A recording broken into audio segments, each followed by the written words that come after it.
فقط یک کف دسته ولی میتونه جونتو نجات بده.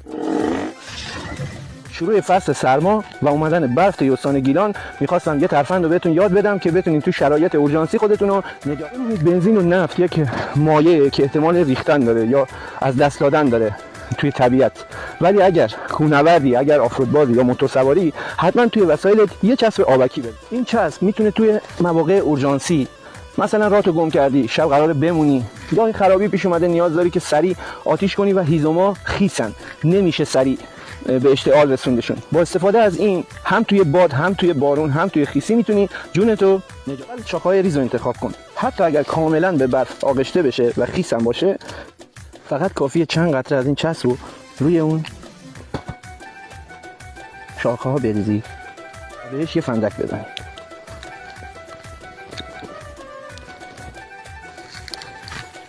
امیدوارم